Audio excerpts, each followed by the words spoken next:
जोहार कृष्णा मांडे आप बाले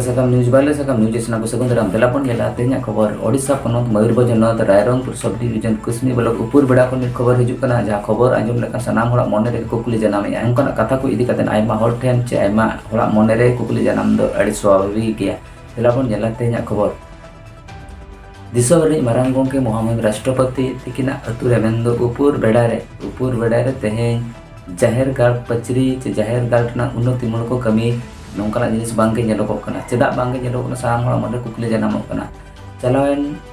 सरकार रे मेंदो बीजेडी सरकार 24 वर्ष शासन रे ताहे कन बीजेडी सरकार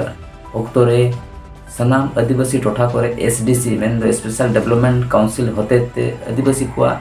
संस्कृति को परंपरा बांचाव दोहो लगी ते प्रोटेक्ट लगी ते आकुआ जाहिर कर बचरी कथा हुई तेहे नोडे रे एना सांस्कृतिक विकास कथा एने सेरेना कल्चर ना कथा हुई सनाम लेकना विकास चिलकर हुई दड़िया नवा को इदी कथा सरकार अनिभावी ते ना आयमा जगह रे मिटबार कमी होरा नोंका आंजे लकना एनखान चेदा तेहे ना बांगे टिके ᱧᱟᱢᱚᱜ कना एनहो नवा योजना तला कोन मेंदो एसडीसी प्रोजेक्ट कोन उपुर बेड़ा रनांग जाहेर बाहरे रे चेदा तेहे उपुर बेड़ा ना जाहेर एसडीसी प्रोजेक्ट कोन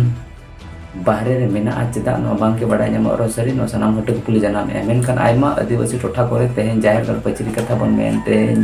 न्यूदार कथा बन मेन संस्कृति को एने सेरेना तुंदा तमांग कथा बन मेन सनाम लेकना पार्टिसिपेट चेते नोंकना जिनिस चे अवेयरनेस और आयमा लेकना उन्नति मुल्को कमी आयमा जगह हुई कना एनहो तेहेन एसडीसी खन बाद रे मेना चेदा उपुर बेड़ा रनांग जाहेर नो कथा बांगे बड़ा ᱧᱟᱢᱚᱜ रो सरी तेहेन सीधा बन आंजमा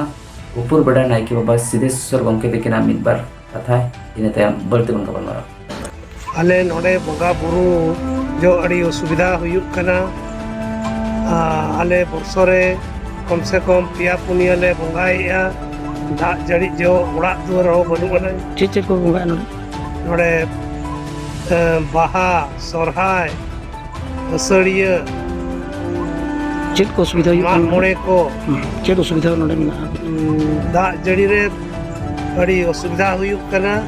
नोते उड़ा दुआर हो बनुना और न्यूदा हो बनुना और बिजली हो बनुनी और नोडे नाना रकम हड़ को बोलन कना उना इदी कते जाहिर रे चेन हो ये बाय तायन कना